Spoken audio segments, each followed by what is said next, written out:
ئەم کاتەتان باش ئەم پەیامەم بۆ هەڤاڵانی یەکێتیە بۆ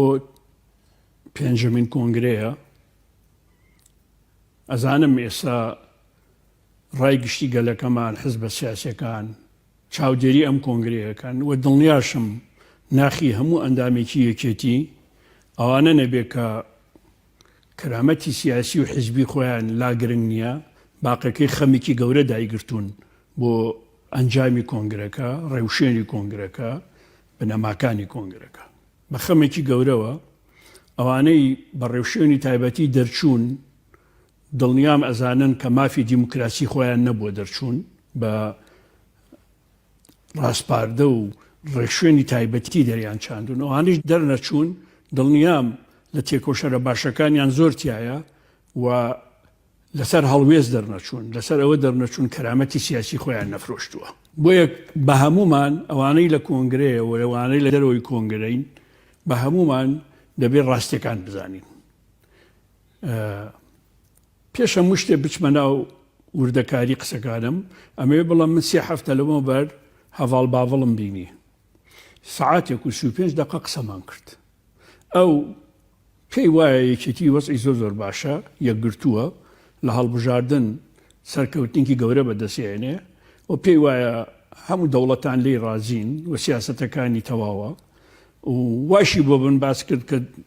2 مانگێکتر ئەچێ بۆ تورکیا، ئەو کێشانش لەگەڵ تورکیا چارەسەرەکە. من بەش بە حاڵە خۆم دڵم بەوە خۆش بوو یەکێتی لەگەڵ دەوڵەتانە باش بێ، بەڵام ئەنجامێکی پێچەوانەمان بینی بەداخەوە. ئەو دیدارە مانجگە لە گفتوگۆ بەداخەوە هیچ ئەنجامێکی نەبوو بۆ ئەوی من بتوانم بڕیار بدەم و خەڵکی تریش چاوەڕوانە نەکرد ئەو گفتوگۆیە بگاتە ئەنجامی نەبوو. بە تایبەتی لەسەر دەسەڵاتەکانی ئەنجومەنی باڵا ئەوان بە تەمان 21 بۆ 31 کەس بخەنە ئەنجومەنی باڵا، خۆیان کیانەوێ بێن لە ئەنجومەنی باڵا. بۆیە من وتم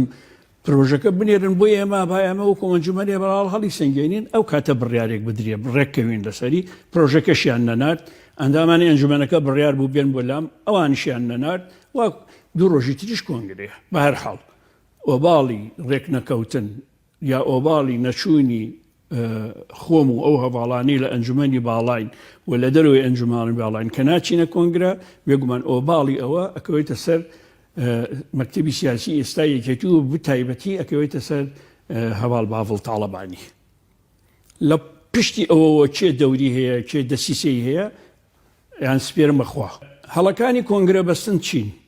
زۆر ناچمە ناوردەکاری، تەنها بەراوردی کۆنگرەکانی پێشوو ئەم کۆنگرەکەم، کۆنگرەکانی پێشوو 6 مانگ بۆ ساڵێک ئامادەکاری بۆ ئەکرا، دەرگاکانی لاپەڕەکانی کوردستانی نوێی بۆ ئەکرایەوە، بە ئارەزوی خۆی کادری یەکێتی نووسەری یەکێتی شتێ نووسی، لەسەر تەلەڤیزیۆنەکان قسە ئەکرا، دوایی ئەم ڕەخنانە کۆ ئەکرایەوە، لژنەی جۆراوجۆر ئامادەکرا و هێنرایە کۆنگرە، لە کۆنگرەش لژنە دروستەکرا، تاوتێ ئەکرانەوە بە بۆچوونەکانی کۆنگرەوە دوا بڕیاری لەسەردرا، بەڵام ئەم کۆنگرەی هیچی ئەمانە نەکرا. ئەمە یەک. دوام بەپێی پەیڕۆی ناوخۆی سەیریکەن، حتا پەیڕۆی ناوخۆی کە خۆیان سەرکردایەتەکەیان بڕیاریان لێداوە، حتا ڕەچاوی ئەو پەیڕۆی ناوخۆیان نەکردووە بەستنی کۆنگرە، بە ئەوەی لە شارەزایە لە پەیڕۆی ناوخۆ با بچێ بەراوردی بڕیارەکان بە بڕگە پەسەندکراوەکانی 4مین کۆنگرە بکات لە پەیڕۆی ناوخۆیە. وەکو پرۆسەی دیموکراسی هەڵبژاردن لە ڕیزەکان یا لە وەرگانەکانی کێتی ئەرکە و مافیشە، ئەرکە بەشدار بێ، مافیشێتی خۆی هەڵبژێرێ، مافێتی دەنگ با یا مافێتی دەنگ نەدا،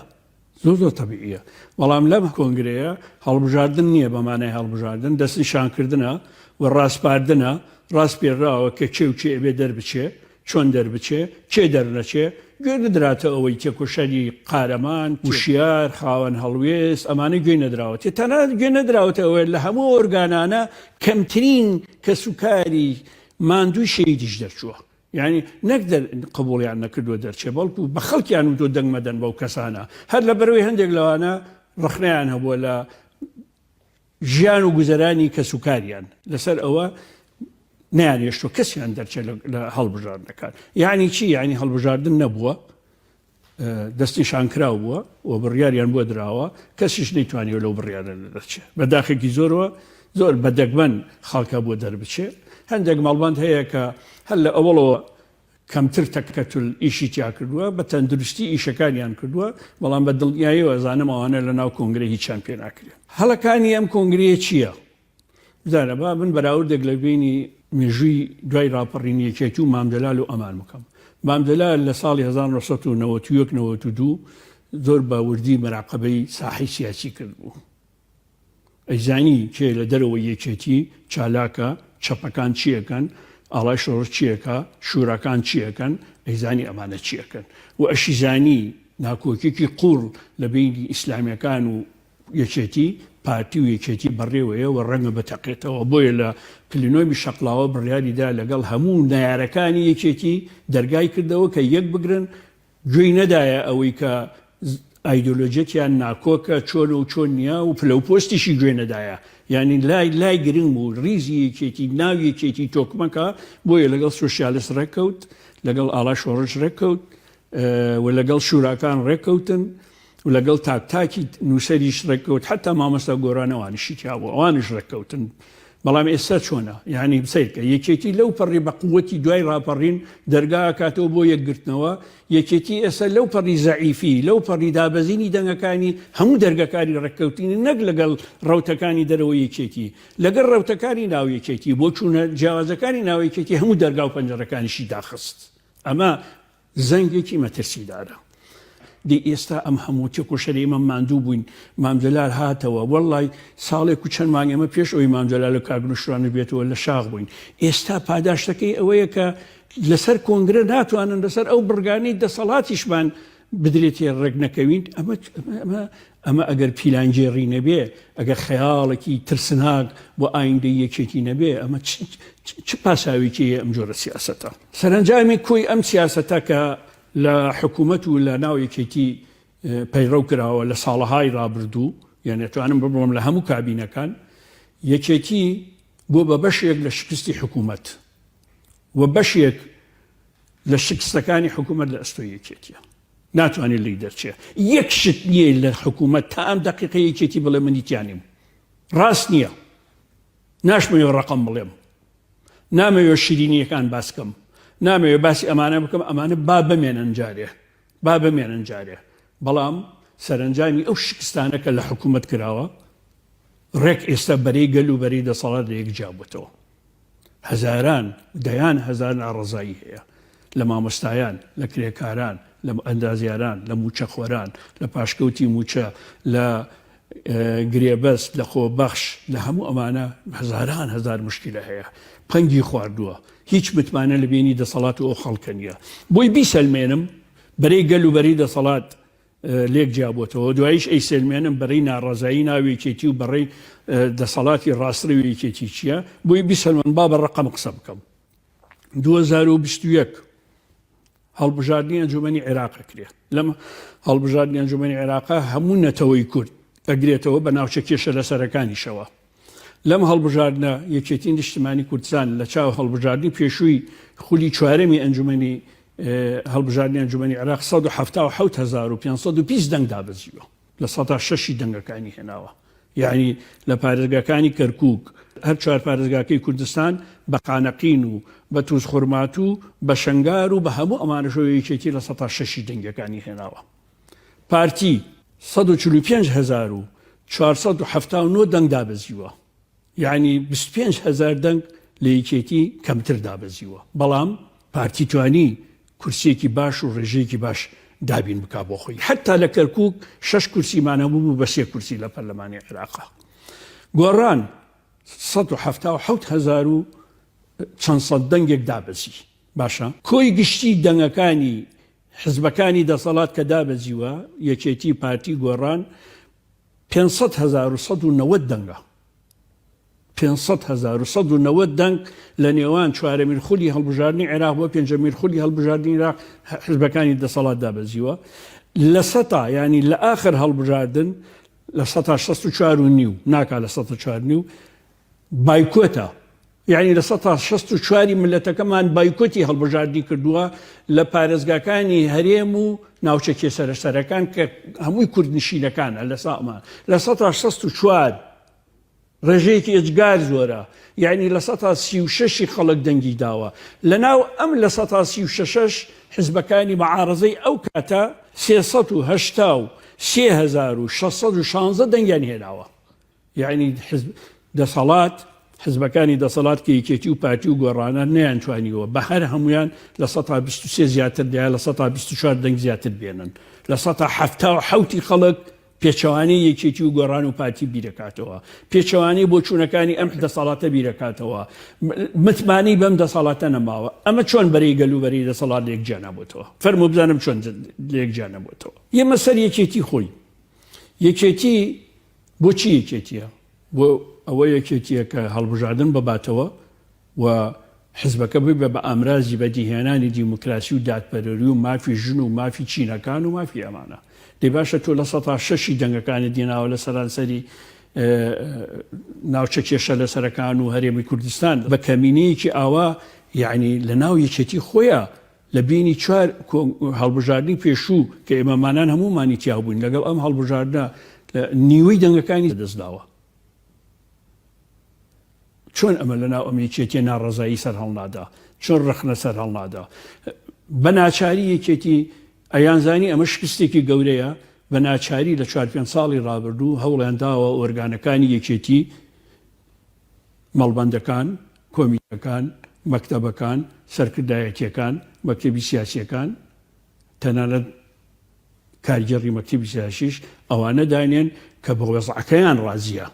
یعنی دەنگی ناڕزایی لە ناو یەکێتی نیشتیمانی کوردستان، دەنگی ڕەخنەگر لە شکستەکان، دەنگی ڕەخنەگر لە ناعەدالەتیەکان، دەنگی ڕەخنەگر لە هەموو ئەو گەندەڵی ڕوویاوە. ئەخی ئێمە چۆن لە کەرکووک ئەیبینەوە؟ هەموو تاکێکی کەرکووک ئەزانێ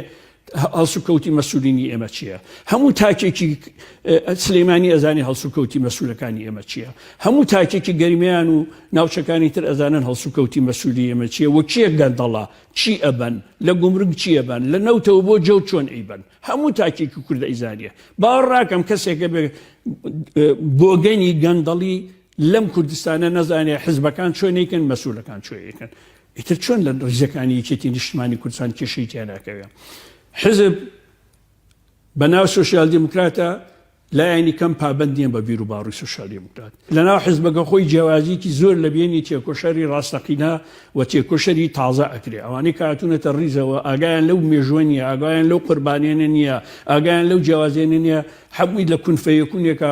پۆست و پلەیان بەرز کردوونەتەوە، ئێستا ئۆرگانەکانیان پڕ کردووە لەوانە بچن ئامارێ بکەن لە ناو هەڵبژاردنەکانی ئەم جارە، ئەو هەڵبژاردنە کارتۆنی و ڕواڵەتی ئەم جارش کراوە، بزانە چەند تێکۆشەری دێرین، قارەمان، کادری وشیار، کەسوکاری شەهید، حەک کەمترین کەسوکاری شەهید یشتیانە لەو ئۆرگانەکان، لەو چەند کەسەی دەریان چاندون دەربچن. باقیەکەی بزانن ئەوانەی دەریان چاندون بەشی لایەنی کەم نیوەیان چۆنن و چۆنین. لەبەر ئەوە ئەم دۆخەی ناو یەکێتی کە کاریگەری شکستەکانی یەکێتیە، کاریگەری دابەزینی دەنگەکانی یەکێتیە، کاریگەری نەبوونی عەدالەتە لە ناو یەکێتی، کاریگەری تەشەنەسەندنی گەندەڵیە هەتا بیناقاقە لە ناو یەکێتی، کاریگەری نەبوونی ژیانی حیزبایەتیە لە ناو یەکێتی. بێگومان ئەمە لە ناو یەکێتی ڕەنگی داوەتەوە و ناڕەزایەتی ئێزگار زۆر ڕەوت و گروپ و جیاواز لە ناو یەکێتی دروست بووە و باوەڕ ناکەم ئەمە بە ئاسانی چارەسەر بکرێت. من خۆم تەجربەیەکی زۆرم لەو کێشانە هەیە، گومانم لە قسەکانی خۆم نییە کە ئەم کێشانەی لە ناوی کێتی سەری هەڵداوە، ئەم ڕەوتانی لە ناوی کێتی سەری هەڵداوە، ئەم گروپ و دەنگە ناڕەزایانی لە ناوی کێتی ئەنووسن کۆمنتیان هەیە، دوورن لە ئۆرگانەکان، بە سەدان کەسیان خستۆتە ناو ئەنجومەنی ڕاوێژکاری و ئەنجومەنی پشتیوان، نیانیشتۆ 4 کەسیان بێتە کۆنگرە. یعنی هەر ئەنجومەنێک نیانیشتە 2 کەسیان بێن. ئەو ئەنجومانەی لە مەڵبەندەکان بە ناوی ڕاوێژکاران و پشتیوانی دایانناون، نیانوێشتو هەر ئەنجومەنی دوانیان بێن، سەرویەکێکیان پێبەخشیون. 80-90 کادری هەرە تێکۆشەر، لە ناو 80-90 کادر هەرە تێکۆشەر یەک کەسیان مافیان هەبوو بێتە ناو هەڵبژاردن. هەواڵ باڤڵ خۆی بۆی هەیە 100 کەس بێنێتە ناو کۆنگرە. 100 کەس یعنی بۆت هەیە ئەم هەموو لیستی ئەندامانی سەرکردێنی دانی، ئەندامانی مەکتەبی سیاسی دانی، ئەندامانی ئەنجومەنی ڕاوێژکاری دانی، ئەشیویست لەگەڵ قەناعەت بە ئێمەش بکە ئەندامانی ئەنجومەنی باڵاش ئەو دایبینە، ئەوێ 21 تا 31 کەس بێنێتە ئەنجومەنی باڵا کە بە هیچ شێوەیەک هەر دەسەڵاتێکی هەیە بێ ئەوانەی وەکو ئێمە بیرەکەنەوەمانەوێ هەڵەکانی یەکێتی ڕاستکەینەوە حتا لە ئەنجومەنی باڵا ناتوانین هیچ بکەین چونکە ئەگە 21 بێ 16 کەسە خاتە ناو ئەنجومەنەکە 31 کەس بێ 26 کەسە خاتە ناو ئەنجومەنەکە زۆرینە ئەوانە بن کە خۆیان دایەنێن لەبەرەوە هیچ بڕیارێکی ئەنجومەنەکە ناتوانێت فلتەر بێ بۆ بڕیارەکانی سەرکردایەتی یا بۆ بڕێرەکانی مەکتەبی سیاسی یا بۆ بڕێرەکانی باڤڵ تاڵەبانی بۆیە لە ناو یەکێتی ڕێبازێک و ئاراستەیەک دروست بووە ئاراستەیەکی شەپی دیموکراسی واقعیە دەرسی لە هەڵە گەورەکانی خۆی وەرگرتووە و ئاراستەیەکی تر ئاراستەیەکی ڕاستڕەوە کە لایەنی کەم باوەڕی بە دیموکراسی نییە بە ئازادی نییە و بە هیچ شێوەیەک تا ئەم دەقیقی کە من قسەکەم نەیتوانێت یەک گەندەڵ دادگایی بکات یەک گەندەڵ دادگایی بکات یعنی کێشە بنەڕەتەکانی یەکێتی هەموو وەکو خۆیان کێشەی گەندەڵی کێشەی نەبوونی عەدالەتی کێشەی بوونی هێزی چەکداری تایبەتی کێشەی تەکەتل کێشەی بێبایەخکردنی ژیانی حیزبایەتی کێشەی نێشتنی کەرامەتی حیزبی و سیاسی بۆ ئەندامان بۆ کادرەکان بۆ ئۆرگانەکان ئەمانە بوو لە جێ خۆی ماون کەچی بەعکسیشەوە بۆ ئەم کۆنگرەیە لەگەڵ ئەوانەی بەرپرسن لەم دیاردە خراپانە لە ناویکێتی ڕێککەوتون کە کۆنگرە چۆن ئەبەن بەڕێوە و هەموو ئەوانەی پەرۆشن یەکێکی چاکەن ئەوانەیان خستۆتە دەروی بازنەکانی کۆنگرە خستۆتە دەروی بازنەکانی بڕیار خستۆتە دەروی بازنەکانی هەڵبژاردنێکی تەندروست لە ناو ڕیزەکانی یەکێتی نیشتمانی کوردستان کە چاوم بە هەڤاڵ باڤڵ کەوت حەزەکەم بۆ مێژوو بڵێم لە 125ش بمتوانایە قەناعەتم بکردایە کە ئەتوانم خەزمەت بکەم ئەتوانم بڕیاری باش بدەم ئەتوانم ڕێگە لە بڕیاری خراپ بگرم ئەم کرد بەڵام بەداخەوە گەشتمە قەناعەتێک هیچم پێ ناکرا هیچ ئەوانی کە پیان وایە یەکێتی لە لووتکایە و پیان وایە یەکێتی لە 30 کورسی زیاتر هێنە و پیان وایە شەرق و غەربی دنیا لە یەکێتی ڕازیە ئەمەش تاقیکەنەوە مانگی 11 هەڵبژاردننی ئەنجومەنی پارێزگاکانە مانگی دووش هەڵبژاردننی ئەنجومەنی کوردستانە من دڵنیام ئەگەر هەڵبژاردنێکی پاک و بێگرد بێ دۆخی حزبەکانی دەسەڵات خراپە بێت ئەسڵەن وایان کردووە بە هەزاران کادریەکێتی دڵی خۆش نەبێ بە دەنگدانیش دڵیان بۆ دەنگدانیش خۆش نەبێ کە سوکاری شەهیدان دڵیان بە دەنگدان خۆش نەبێ پێشمەگە دێرینەکان دڵیان بە دەنگدان خۆش نەبێ بەوە چارەسەر ناکرێ هەردە کەس و ڕەقیبێکت لەسەر داناون من نەزانم چیتان کردووە تۆ کە گەیشتیتە ئەوەی ڕەقیب بۆ دەنگدەری ئەندامانی حیزبەکەت خۆت دانەی معناوەتە ئەندامانی حیزبەکەش باوەڕیان بە سیاسەتی حیزبەکەت نییە چ جای بۆ خەڵکی بێلایەن ئەخ چۆنە بێ ینی تۆ بە کارتی بایۆمەتری و نازانم چی و هەموو بەراقەبە بکەیت و ئەبێ هەموو ڕسم بکرێت ئەمەی ئەیبینم ئێستا لە ناویکێتی تەنە لە حیزبەکانی دەسەڵاتی دیکتاتۆریە دیومە لە مێژووە قەت لە حیزبێکە لایەنی کەمی دیموکراسی بێ بۆ شێوە مراقەبێ ئەندامانی ناکات دەنگەدایە دەنگنادا دەنگدان وجدانە سیاسەتت ڕاست بێ خزمەتت زۆر بێ خەڵک لێت ڕازی بێ ئەندامانی حیزبەکەت خۆیان بە شەوقەوە چن بۆ دەنگدان بە پێچەوانەشەوە سیاسەت وەکو ئەمە بێکە لە 4مین کۆنگرە و 5مین کۆنگرە تا 5مین کۆنگرە پەیڕاوکرەوە بێگومان خەڵک بە مەراقەبەش ئاسان لێ دەنگ بدە ئەنجامی کۆنگرەکەش ئەبینین یەکەم هەدەف دیارە دروستکردنی ئەو ئۆرگانانەیە کە کوتومت بە قسەیانەکە ئەوە ڕۆشت دووەم هەناسە بڕینی ئازادیە لە ناو ئەو کادرانەی کە نانیان بڕیون بودجەیان بڕیون دووریان خستونەتەوە و بەڕواڵەت لە ئەنجومەنی کارتۆنی دایان ناون ئەنجا کاکلاهور و جەماعەتەکەی ئەوانەی کرد لەگەڵ ئەوانە بە تەواوەتی ئەخرێنە دەرەوە یەکێتی نیشتیمانی کوردستان کە ئەمەش هەڵەیە و ئەشی بینین لە هەڵبژاردننی کوردستانە ئەمە چ کاردانەوەیەک بۆ یەکێتی نیشتیمانی کوردستان دروستکە ئەمە قسەی ئێستام نییە کە 8 تەمووز ڕوویایەکەمی کەس من وتارم نووسی وتم ئەم بڕیارە بەڕێڕەوی حیزبی تێنەپەڕیوە وەزەرەراکەین وتکایە دەرس لە غەڵەتەکانی ڕابردوومان وەرگرن بەداخەوە نەک دەستوەرنەگیراوە ئێستا بە زۆری زۆرداری پاڵیان بە لاهوری شێخجەنگی و ئەوانەی لەگەڵ ئەوەندا لیستێکی جیاواز دروست بکەن دروستیشیەکەن ئەنجا ئەیانەوێ هەموو ئەوەی کە نیگەرانن لیان هەڵوێستیان نەفرۆشتووە دەستبەرداری هەڵوێستی مەبدەئی خۆیان نەبن ئەیانوێ ئەمانی شوالێ بکەن بڵێن ئێوە تازە لە ناوی چێتی جێتان نابێتەوە و کاریگەری تێ نامێنێ بەڵام بە دڵنیاییوە ئەم سیاسەتە هەڵەیە ناچێتە سەر دڵنیاتانەکەم ناچێتە سەر دڵنیاتانەکەم ئەم سیاسەتە وەکو کاردانەوەیە بێ هەمووی کاردانەوەیە بێ حەزەکەم بزانی ئەوە ئێستا قساکەم دوو ڕۆژی تر کۆنگرەیە دوای کۆنگرە ئەبینەوە کاردانەوەی پێشێلکردنی کەرامەت و مافی سیاسی کادر و ئۆرگانەکان یەکێتی بەرەوچۆ ئەبا ئەچینە هەڵبژاردن و ئەزانن یەکێتی بەرەوچۆ ئەڕوا ئەوە ئێستا بۆ مێژوو ئەم قسەیەشەکەم بۆ مێژوو دڵنیابن دۆخێکی دژوار و ئاڵۆز و چاوەڕوان نەکرا و چاوەڕوانی یەکێتیەکە من بەش بە حاڵی خۆم پەرۆشی خوێنی شەهیدەکان پەرۆشی تێکۆشەرەکان پەرۆشی ئەندامە مافخوراوەکان پەرۆشی ئەو مێژوەی هەمومان دروستمان کردووە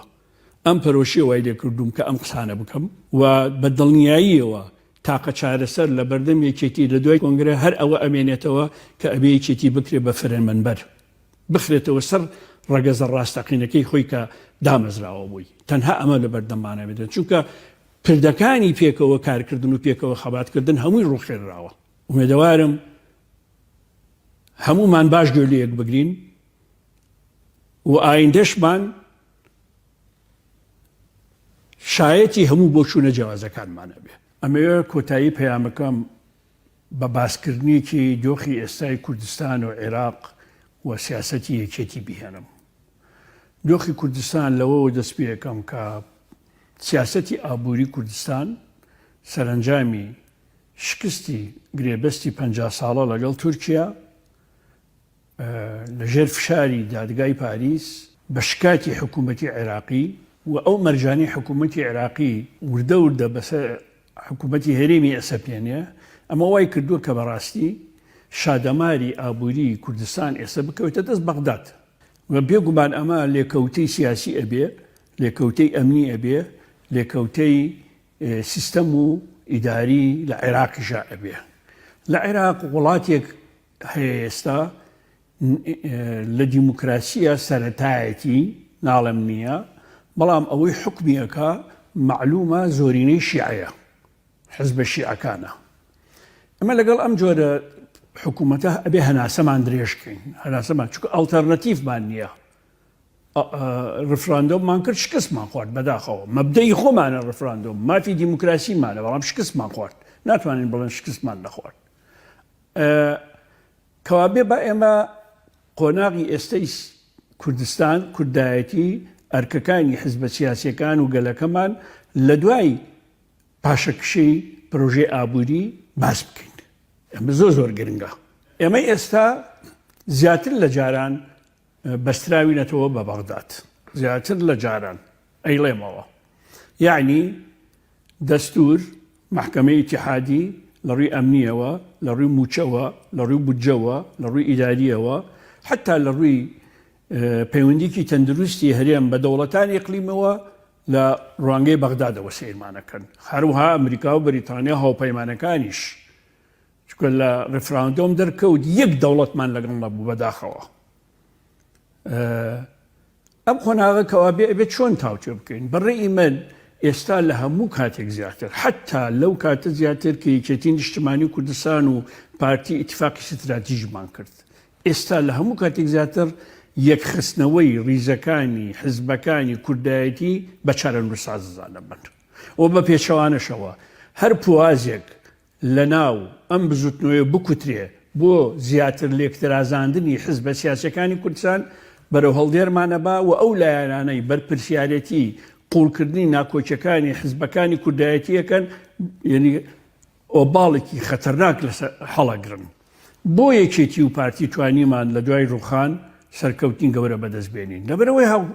هاوپەیمانی ستراتیژیمان هەبوو لەبەر ڕۆشنایی هاوپەیمانی ستراتیژی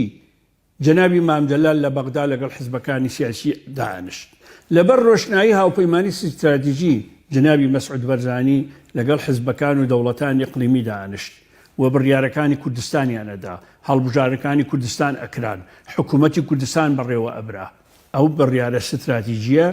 پێوەەر بوو مەحەک بوو لادان دوور کەوت بۆەوە لە هاوپەیمانێتەکە بۆیە ینی هەرچی مامدەلال کرد بەڕێوەش لەگەڵ کاک مەسعودی کرد هەرچی کاک مەسعودی کرد بەڕێوەش لەگەڵ مامدەلال کرد و بنەوانی بریکردنەوەیان پەیمانە ستراتیژیەکە بوو دوای ئەو پەیمانە ستراتیژیە کە تەواو بوو بۆ مێژووی ئێڵەمێکێتی هەڵیوەشانەوە و لە ناوی یەکێتیش ئەوانە هەڵیانوەشانەوە کە زایدەیان بەرامبەر بە پارتیە کرد باشە نامەوێت ناویان بێنم ڕۆژێک لە ناوی هەمویان هێنم مزایدیان نەکرد ناویشیان هێنم ڕۆژێکان چەند پارەیان لە زانیاری وەرەگرت ماگانە ئەوانە بۆی ئەو مزایدە بکەن بەرحاڵ ئەمە واز دێهێنم ئەمە واز دێنم یەمە سەر ئەسلی مۆزوع ئەویش ئەوەیە ئەم قۆناغە پێویستی بە ئاشتەوایی هەیە ئاشتەوایی لە کوردستان ئاشتەوایی لە ناو یەکێتی نیشتیمانی کوردستان و اینجا لە دوای ئەم ئاشتەواییە لە دوای یەکخستنی کوردایەتی لە دوای پاراستنی یەکپارچەیی هەرێمی کوردستان ئەبێ بیلەوە بکەینەوە کە لەگەڵ بەغدا و حزبەکانی بەغدا چۆن ڕێک بکەوین ئەم جۆرە ڕۆشتنە بۆ بەغدا و گفتوگۆکردن لەگەڵ بەغدا بە تاک حزبی یا بە مەرامی حزبی یا بە کار و کاردانەوە زەرەری کوردستان و لە قازانجی ئەو ئاراستەی سیاسەتەیە هەیە کە ئەمڕۆ بەغداد مەرجەکانی ئەسەپێنێ بەسەربانە لە قازانجی ئەوەیە ئەو ناکۆچیە دەرەتانی هەڵخستووە کە لە پەغدا مەرجەکان زیاتر بسەپێن لەسەربان بۆیە من پڕبەدڵی وەدارم قۆناغەکە کوڕی بخوێنرێتەوە و لێبوردەیی بۆ ئاشتەوایی سیاسی هەبێ و لێبوردەیی بۆ ئاشتەوایی ناو یەکێتی نیشتیمانی کوردستان هەبێ و لەبەر